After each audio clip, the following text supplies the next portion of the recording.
Another day. It's a Friday, not Friday. Good morning and welcome to Breakfast Central here on News Central Television. I am Felicity Ezewike. Good morning to you. Good morning, Africa. My name is Olisa and yes, indeed, it's Friday, the 26th day of March 2021. And we're happy and delighted to be with you once again. And Felicity, I have to say my word. Ah, yes. Stop Lady it. I like in it. red. Oh, my gosh. I had a very lovely evening yesterday. So. Oh, really? Oh, yeah, What I happened? did. Any details? No, trust me, you don't want to know. Oh, but God. we've got a lot for you today. There will be details much later. Join the conversation and let us know where you're watching from. Use the hashtag #NCBreakfastCentral. Don't forget to follow us at News Central TV and head to our website for more.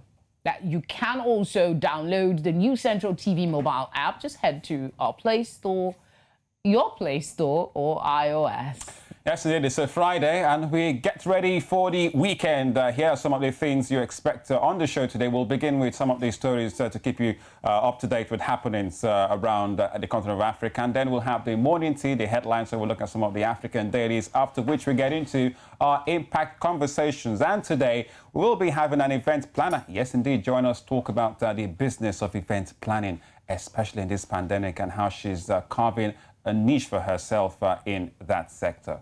We'll also have Udoka and Jock bring us some sports updates, and expectedly Sam Daddy will be here to give us the latest in the entertainment world. So all you need to do, just sit back. It's a Friday. It's an easy morning, and we'll serve you breakfast the African style.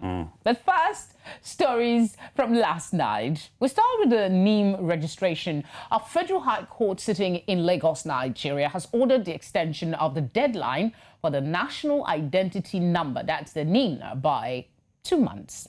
The extension order took effect from Tuesday, March 23. That's 2021. Well, that's good news for people like me who's never registered yet. Well, the Nigerian Communications Commission, that's the NCC, had in December last year ordered the disconnection of subscribers who had not linked their NIN, their lines to their NIN. Now, News Central's Amolola Olalade has been following more on this story in this report. On Tuesday, 15th December 2020, NCC ordered mobile phone users to link their devices to their national identity numbers NIN, or risk having their lines being blocked by December 31 of same year. With an ultimatum of barely 2 weeks, subscribers panicked to the registration centers in their hundreds, disregarding COVID-19 protocols. This prompted Barrister Monday Ubani, former Vice President of the Nigerian Bar Association, NBA, to file a lawsuit against the federal government, Attorney General of the Federation, Nigerian Communications Commission, and Minister of Communication and Digital Economy over the initial deadline of December 30, 2020 set for the NIN SIM registration. But you don't now punish Nigerians by asking them to ensure that they have this number within a timeline, telling which you now deactivate their numbers that have nothing to do with having your name in the database. So I felt that that was clearly a violation of Nigerians' right and my own right as an individual, because they were asking all of us to go and cluster in a crowded environment. Contrary to the known procedures they have actually enunciated, guiding the COVID era in which we find ourselves in. And that is clearly a breach. I would have thought by now Nigeria would have diversified the process whereby many agencies would be involved in the registration process, making it easier. You know, there's nothing wrong in going to the major ministries to go and register Nigerians and then some major offices in Nigeria. Why can't we use all the local government council? Why can't we use some of the major agencies to carry out this particular responsibility? Why cluster people in such large numbers, all in a process for them to be registered? And also, I feel something has to be done. The 2 months is not enough. I ask for a year or any time thereof that the court feels is sufficient enough to allow many Nigerians who are subscribers to actually acquire their NIN. On Tuesday, March 23, Justice Maureen Onyetenu ordered the extension of the deadline to the link national identification number NIN with SIM by 2 months. How satisfied are Nigerians about this new development? The extension is fine, but arrangements should be made for them to do it by local government. That will ease the stress of getting the NIN done. 2 months is just appropriate because I haven't even done my own. So I think it should be longer than 2 months so that some people will be able to still do the registration. 1 year will not be enough to cover this registration. I will get the ruling of the court, maybe within this week, between now and tomorrow. Then I will now officially write to the Minister of Communication and Digital Economy, asking him not even to base his extension with the court, but look at it, case by case basis. Has there been enough subscribers who have registered with NIN? And if they have not, then he should be able, as a minister who loves his people, extend the time, even a time that enough Nigerians will be on the database before they can probably close off the entire gap. While some Nigerians think that the NIN registration deadline extension is a welcome development, others think it should be extended longer than that, but appeal to government to make the whole process more easier. Omolola Ololade, News Central TV. Right. Well, that's a conversation that will continue because the trouble, particularly you were explaining to me earlier about, registering your phone to your SIM, your NIN. Your NIN. It's a lot of challenge for the government. I don't really understand the rush, but but you have your NIN, and have you linked it with your SIM? Oh, I'm good. Okay. I'm an early riser. Well, at least good news is a bit of an extension for the process all the same. All right. Now to South Africa, where the former president Jacob Zuma may go to jail for 2 years if the country's constitutional court grants an application by the State Capture Commission. Now, the court yesterday reserved its judgment on the commission's application to charge Zuma with contempt of court. Well, Zuma has persistently flouted the Constitutional Court's order for him to appear before the Commission in February, forcing it to approach the court for contempt ruling. Now, South African journalist and editor Candice Bailey shared her thoughts on the matter. Jacob Zuma is facing criminal charges in another court, but the Constitutional Court matter really relates to him not appearing before the Commission of Inquiry into State Capture. This morning in court, neither Jacob Zuma nor his lawyers were in attendance, but the legal team for the State Capture Commission, represented by Advocate Tembeka Nkatubi, were definitely there, and they made their submissions to the court and basically told us that, Jacob Zuma had, there was a brazen attack by Jacob Zuma on the Constitutional Court, that he was not trying to account for his actions, and that the court really needs to take action against him and deliver the contempt of court judgment. The embattled former President Jacob Zuma of South Africa still making the headlines. Right then, let's move straight this time to the north of the continent, where in South Sudan, the country has received its first consignment of COVID-19 vaccinations. A total of 132,000 Oxford AstraZeneca doses have arrived in the country. Now, several more shipments are scheduled to arrive in the country over the coming months through the Global Partnership COVAX program. And about over 700,000 doses of vaccines are expected in June as the country plans to eventually vaccinate 20% of its population. Now, the Health Ministry and the World Health Organization, WHO, have said health workers will be given priority for first doses. It will also target persons aged 65 years and older who are likely to be at a higher risk of getting severe COVID and dying. We know that definitely is a concern. Those that are in the front line and elderly who are prone to, what's the word? High risk. They're high risk candidates. Let's continue to see what happens with the vaccine rollout amid a lot of controversies. We'll take a short break now. When we come back, we'll be taking a look at the dailies across Africa. Stay with us.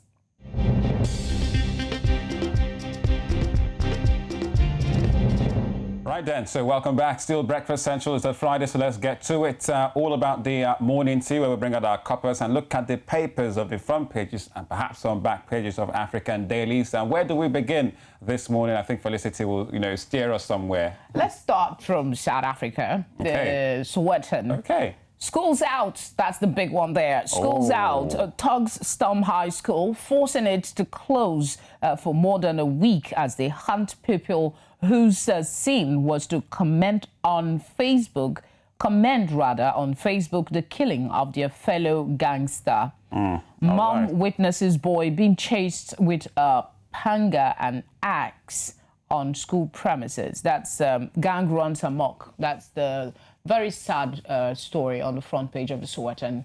All right, so you can also see at the top there, Zuma must go to jail. That's one of the murals being put. I think that's in somewhere in South Africa.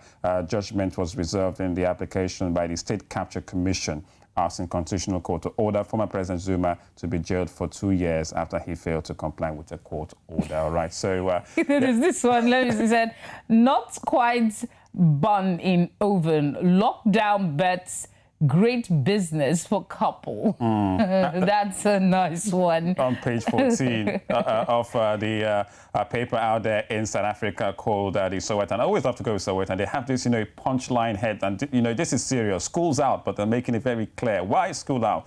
Well, there you have it. Let's go to neighboring Zimbabwe, still in the southern part of Africa, with the daily news in Zimbabwe to see what they have for us this morning, and all about angry ED, that's the nickname of the president, Emerson Mnangagwa, lashes ZANU-PF bigwigs, it says, as he condemns culture of, quote, gossip, rumor-mongering and petty jealousies. Corruption continues to be an issue here. Border corruption distresses minister. There is a detailed analysis there. The country's finance minister is talking. You might want to take a look at it, still on the daily news. All right, let's come to the East African nation of Rwanda with the New Times there. They've got quite a stern one this morning, the New Times in Rwanda in East Africa. So there's one, the picture. I don't know why I just associate genocide with Rwanda each time it comes, and I wasn't wrong because the front page has it. And yeah, it's almost stereotypical, but it's not. It's not supposed to be that way, Yeah, anyway, so it says genocide, COVID-19 stirs anxiety among genocide survivors ahead of commemoration.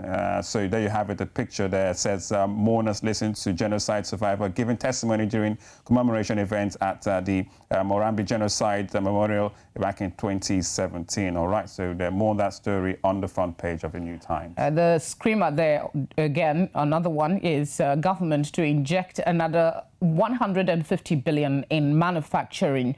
Increased public spending is expected to drive economic rebound. Details of that story is on page 4. If you can find it hard copy, that's fine, but you can also go online and read it up for yourself. It's the weekend edition of the paper, by the way. Straight still in East Africa, let's go to Uganda with the Daily Monitor there.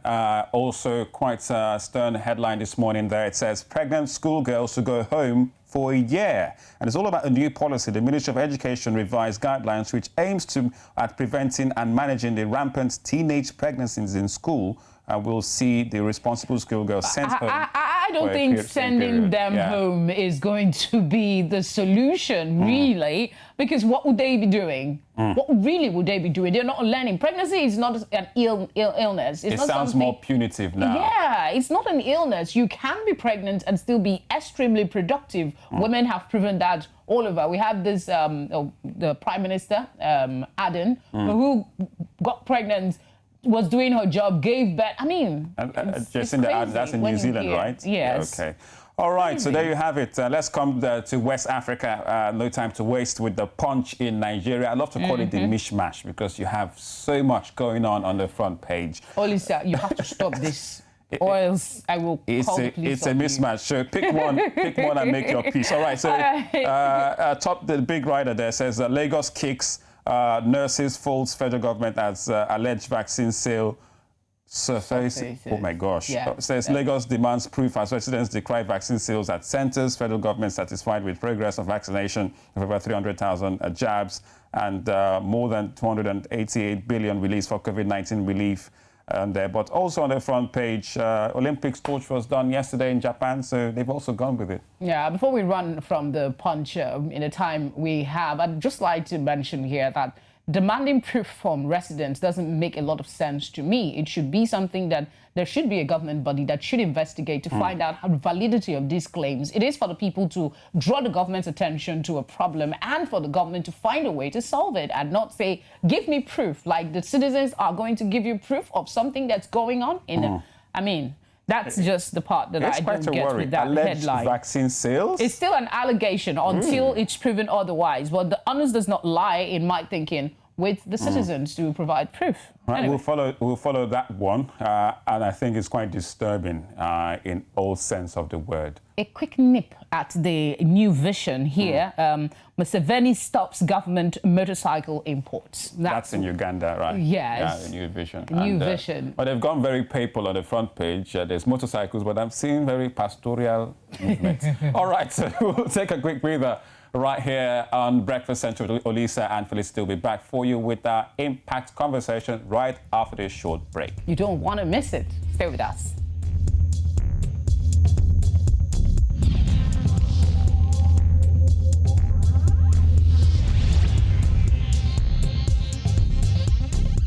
Sticking with us is an honor. We thank you for doing that. We're still on Breakfast Central here on New Central Television, and we're getting onto our first conversation this morning, and that's on event planning. Yes, but particularly the business of it, because we know it's been a pandemic, but we all love to have an event or two, especially as the weekend rolls out. Well, holding an event of any kind, proper planning is quite crucial to ensure its success, as a poorly organized event can be more of a damage and a reputation to a business organization than having no event at all. Now, planning encompasses all aspects of the event, from its initial conception and idea generation stage through to the timetable of the event itself. Now, everyone wants their events to run smoothly, and using an events management company can sometimes help to reduce the stress and enable organizers to really enjoy a good time out. But just like every other entrepreneurial venture, event planning can be challenging, but it can also be lucrative with strong growth potential in the future. And one of the few women that have been raising the bar in the event business is Abisola Odebumi, the CEO of Ruby's Event. She joins us on Breakfast Central to talk about her journey in the event planning business. Welcome to Breakfast Central. Good morning. Thank you very much for having me. So let me just, I know you've heard this question like a million times, but let's just start the conversation there. Of all the businesses to go into, why did you choose to be an event planner? Okay, so for me, it comes naturally, actually. So I remember as far back as 2013, it was my sister's wedding.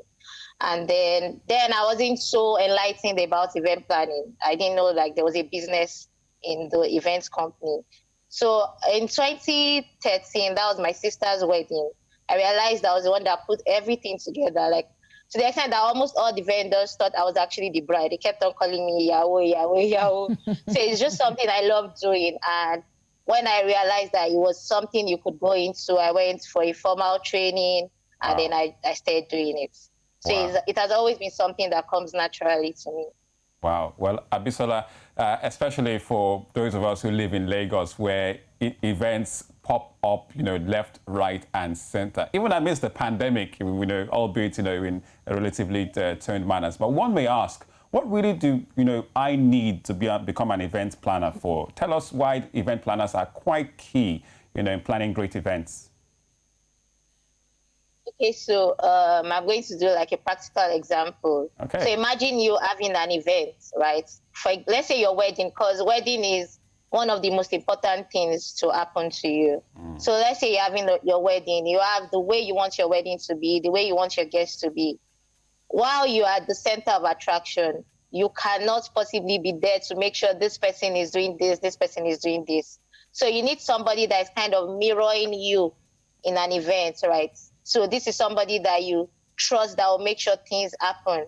So this is one of the things event planners do. So they are practically your personality in an event. So they are trying to make sure that everything you want is possible, because you cannot do that while you are also the center of attraction. Do you understand? And also, and also for event planners, because they've done a couple of events, so they have a relationship with vendors. So they will get a better price than you will. So those are part of the things that you need. People don't know that because they're just like, oh, planners are they charge a lot of amounts, all those things. But the truth is that by the time you see what they save you, is always more than the amount you actually pay planner. Okay. While you were talking, I'm just thinking one of the hardest things to do is to manage people and to coordinate, events. From dealing with very stubborn clients to managing vendors and more. How have you been able to deal with all of that? Well, like you said, it's very hard to deal with people, but you just need to think about the greater picture. So you need to, your people management skill has to be top notch, really. And then one of the things I've realized with people is when you seem to be like their boss, when you seem to boss over them, they really will frustrate you. So you need to make them realize that you are doing this for the good of everybody. I mean, if an event goes well, it's good for the planner, it's good for the vendor, it's good for everybody. So you need to make them realize that and make them know that you are not lording over them. Basically, we're all working towards a common goal. So that's something I've noticed with some people. They are trying to boss over the vendors. It won't work that way. You need to establish definitely there are some people that you need to boss over because at some point you need to push them to do the right thing. But you need to establish a relationship with them. Just make them realize that finding the right balance is what you're saying. Finding the right balance and knowing when to act in a particular way. Yeah. Well, Abisola, it's been a pandemic, it's been a very tough year for businesses, especially in industries like yours, which is event planning. How have you been able to cope with the COVID-19 situation where many events have gone virtual, and some of them don't even hold at all, or even if they do, there is restrictions, social distancing, mask wearing. How have you coped? How's the business been? To be honest, the business has taken a hit in the past year. But that's what creativity is about. Everybody starts creating something they can do out of the blue. So even you can convince your client that they can have a virtual event and make everything happen. You see a situation where people are even just the couple are in the hall, like they are having all what they want at their event. Then you have the virtual, so you can have people watch you online while you are, for example, like I said, 2 people. So we've seen a wedding of 2. It was just the bride and the groom. They were in the venue. They had their first dance. They had everything they wanted to have. People watched them. You could see that they had fun. So you need to make your clients realize that these things can happen. You can have everything you want at your event, even if people are not there, or even if there's a restriction. So that's one thing that you can, of course, you can't, it's not, like we said, it has taken a hit. It's not as big as it used to be before, but you can find a way around it. Now, how are you coping? What is your strategy, and what tips would you give to other event planners who are struggling during this pandemic? So now I think we've learned a lot of things. So by the time things pick up, the truth is you need to, what I advise people to do, number one, have like an investment strategy. You need to invest money for the days that nobody saw this coming. So a lot of people are living off their investment. They have like this income that just comes in without you actually having an event to do. And also, like I said, you're out of the virtual event. So you're practically doing everything. So, I mean, the decoration is in the hall, the fireworks, everything is there. The only difference is that you don't have people there, right? And they are joining virtually. So you just need to find your way around these things. And then by the time the industry pick up, I think everybody has learned the lesson that we need to invest. You can't just keep, I mean, we made money when there was no pandemic, so you just can't keep spending everything. You need to have another stream of income so that you can withstand any hits that can happen, like the COVID-19. All right, Abisola, before we let you go, what's some of the misconceptions about, event planning, your sector, your industry, that you would like to correct? And what's the one thing you want people to know about this industry? the one thing I would like to correct is the fact that people think event planners steal their money or event planners hype up the price, but it doesn't happen that way. Like I said, truthfully, event planners have relationship with your vendors. They will definitely get a cheaper price than you will get. And I understand that we have some bad eggs. There are always bad eggs amongst people, but it is very important to have event planners at your event, because you cannot do it all, and you can't put your events, something that's very important to you, you can't put it in the hands of a friend or someone that is not a professional. You need a professional to actually handle it so that you can have a good event at the end of the day and you all achieve your goals.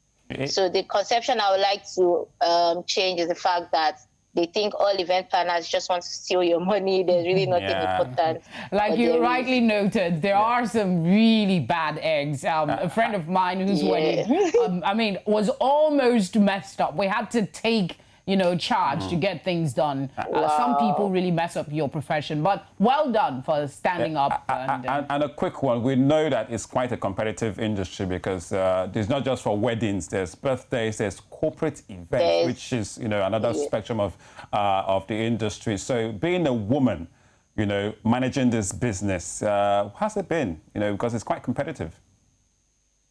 Yeah, but you need to carve a niche for yourself, really. Because, every event is very competitive. So just treat every event I treat every event that comes to me really personal. So, from one event, you're getting another client. It's from the event that you're doing that you get your other clients. That is true. So you need to put your best in everything you're doing, no matter how little it is. That's a way to carve a niche for yourself, and then you grow from there. Right. It's been a real pleasure chatting with you this morning. And you look like you're on the road, you're driving. Are you heading for an event? It's a Friday morning in Lagos. I actually have an event tomorrow. All right. Okay. So easy on the Lagos road, Bisola. Thank you very much for joining us on Breakfast Central. Thank you very much for having me. Thank you. Have a good day. Okay. So you said quite a number of things that resonated with me. One is how you manage people. It's one of the hardest chores there is. You have to find the right balance. And the thing about, she was saying something about, people, bossing people and people being, like you're one of the, you have to find a balance. Right, otherwise, people just take you for a ride. And I did not forget, she said about your wedding. So when is your wedding happening? You mean the Owambe? So we can come to your wedding. Go. Why are you putting me on the spot now? Tell us now. I know there is someone special. So when is the wedding? Are you sure you are not the person? No, you just met me now. It doesn't matter. Our romance is just less than 2 weeks. That is the good thing. Our romance. Keyword, romance. We'll be right back after this break. Stay with us.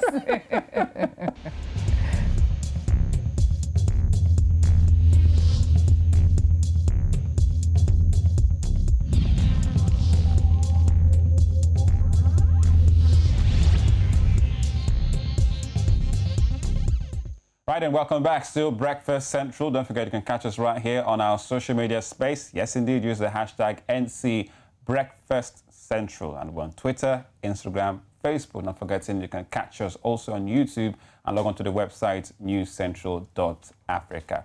Straight now we go for sports. It's all about the African Cup of Nations qualifying matches, and we're seeing goals and qualifications secured, but we have Udoka Njoku, News Centre's very own. I don't want to call him the first man of sports, but basically he is a charmer, I have to say. Udoka, good morning to you. Yeah, good morning. Good to be here. And I think for now, I'll have to switch my citizenship to Comoros Island. I'm from Comoros right now, yeah. So I'm celebrating with them. Udoka from Comoros. So that's the big story, right? Very true. Small island nation, less than 1 million population, and they've qualified. How? It's really surprising. This is the first time that they're qualifying for the AFCON tournament, and it looked like they were never going to do it. But hey, football in Africa has changed. We do not have the. I think the minnows are beginning to catch up with the big wigs now. The likes of Nigeria, South Africa, Togo, they are beginning to struggle. But look at the little countries Comoros, for example, remember Cape Verde did it, was it in 2019? Now it is Comoros Island. And I think it's a good one for African football because it just shows that we're improving. And I'm still looking forward to Africa getting to that world stage and winning the World Cup. But it's a big achievement for Comoros Island. They drew with Togo yesterday, a goalless draw with Togo, and that sealed their qualification to the Nations Cup because Kenya couldn't get a result. They couldn't get all 3 points against Egypt. So it means, looking at the result right now, Comoros Island 0-0 with Togo, Kenya against Egypt 1-1. That's the same group, I think, Group G. So Egypt qualify alongside Comoros Island, leaving Kenya behind, and we know Togo not going anywhere. So it's quite a big one. So we'll get to see them in next year's African Cup of Nations. But Udoka, let's talk about South Africa against Ghana.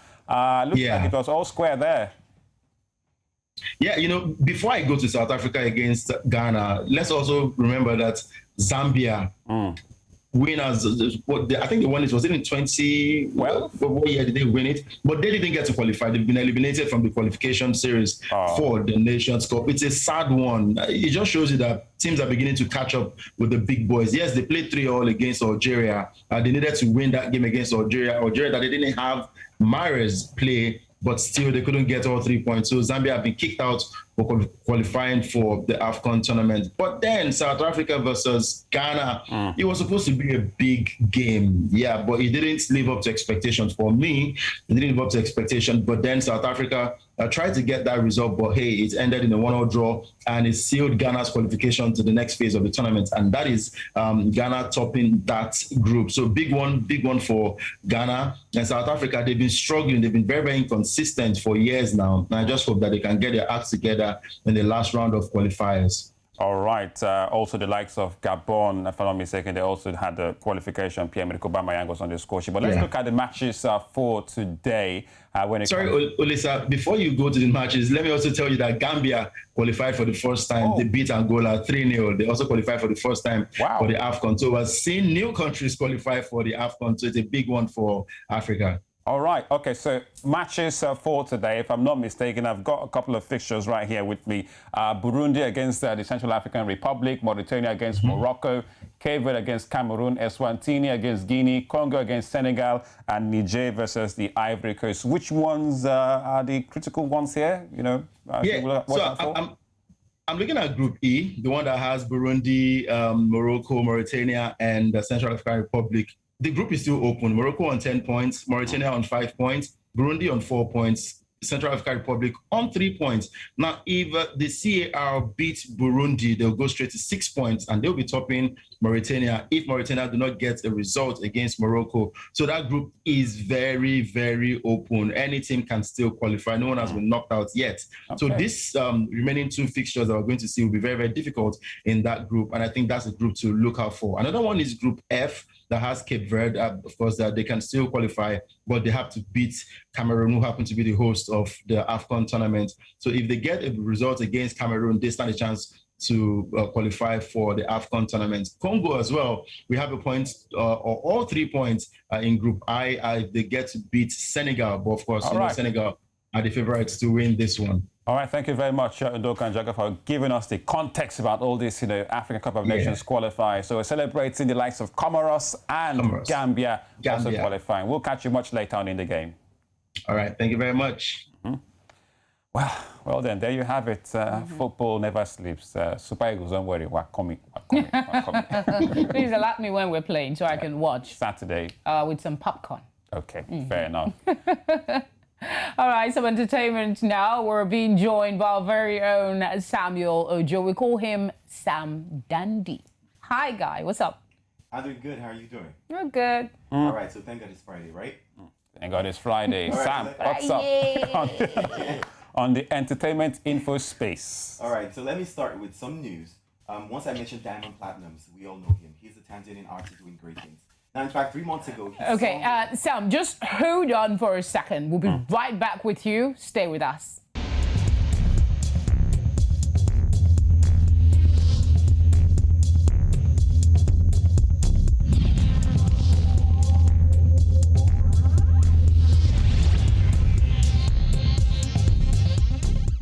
good things certainly come to those who wait. Thank you for sticking with us. Sam Daddy, over to you.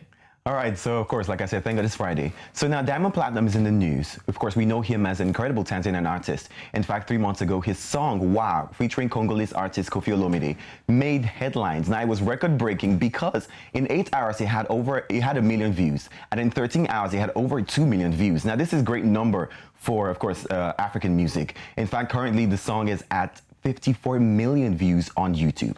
Well, that's not why he's in the news currently. Well, we've heard some news that, you know, he's been going through suicidal thoughts. So he had suicidal thoughts in the past.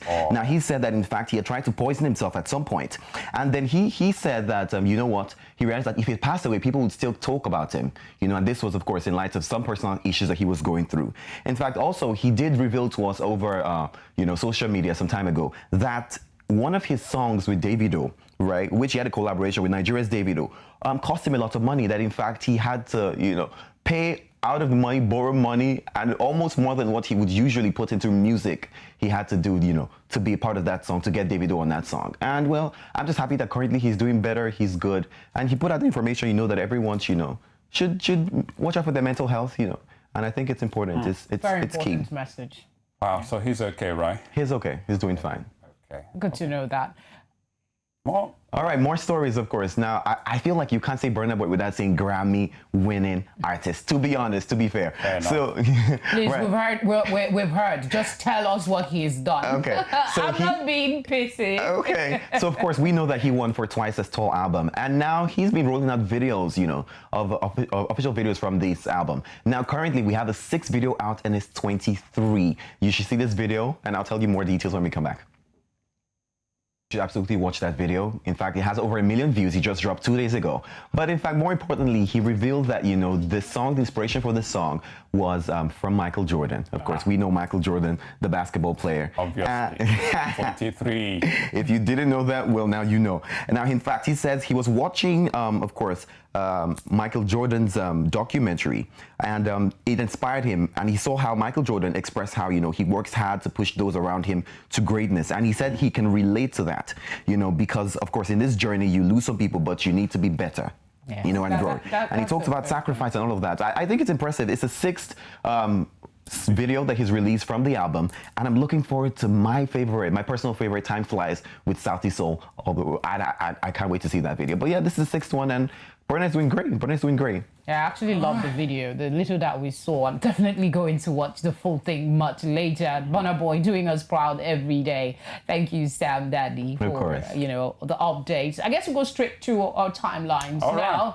This is a beautiful one for all our daddies, our brothers, our uncles, our sisters. No, not our sisters, our brothers and our male friends. Just take a look at this. And man them. Flowers at their funerals. I decided to change this.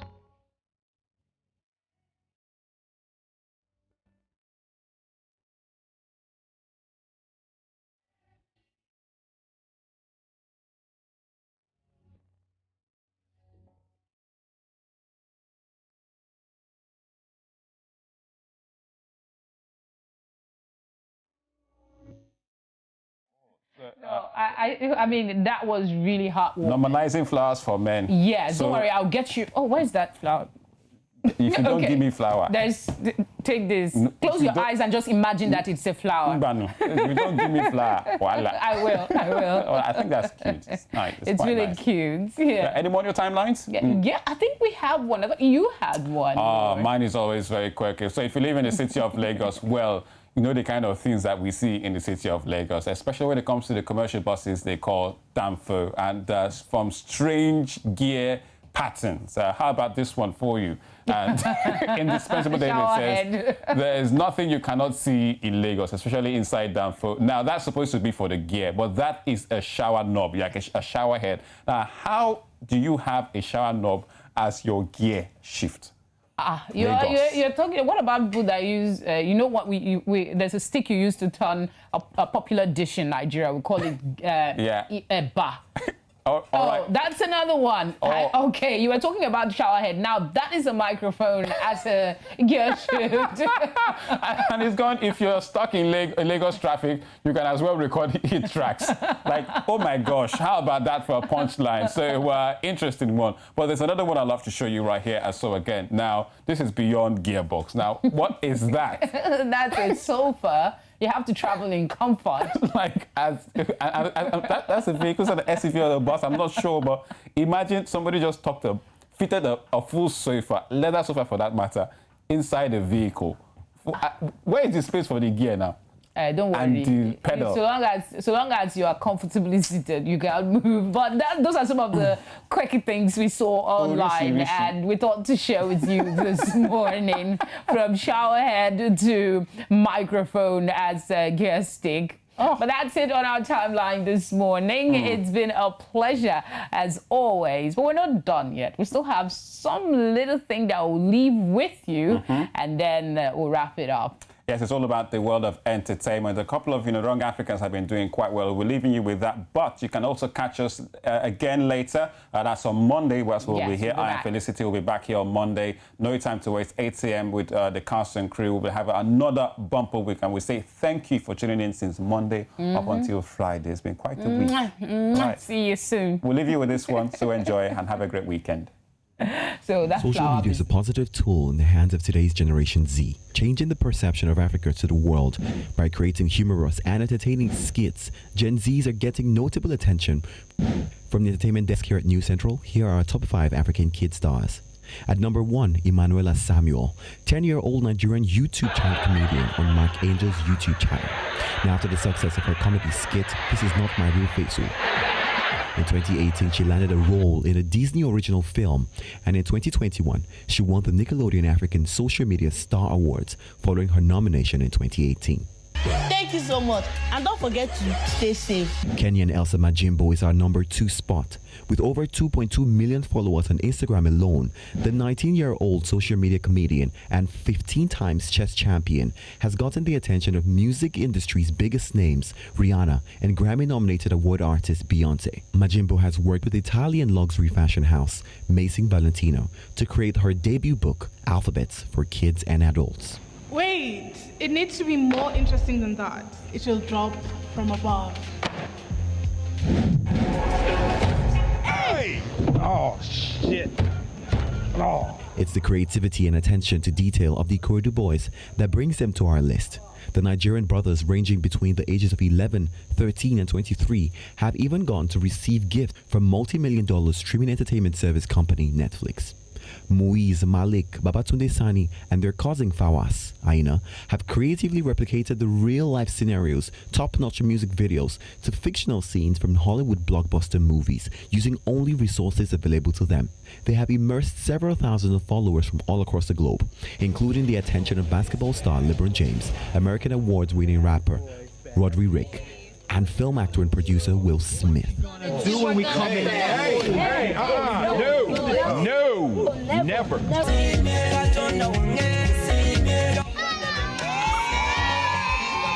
Dance is also a major wave on the internet, and that's why the Ghetto Kids from Uganda hold their 4th spot, immersing over 8 million views in a few weeks on YouTube and social networks on a single video.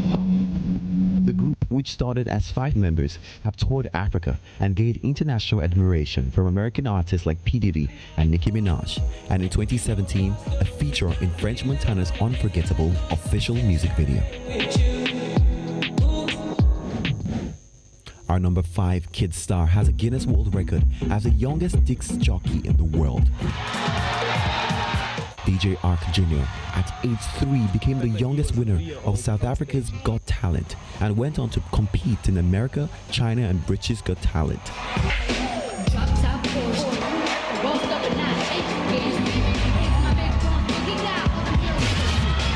These kids are extremely phenomenal, and that's why we celebrate them. With their creative approach to the use of social media, these kids are globally recognized, and that's what makes them a part of our top 5 African kid stars.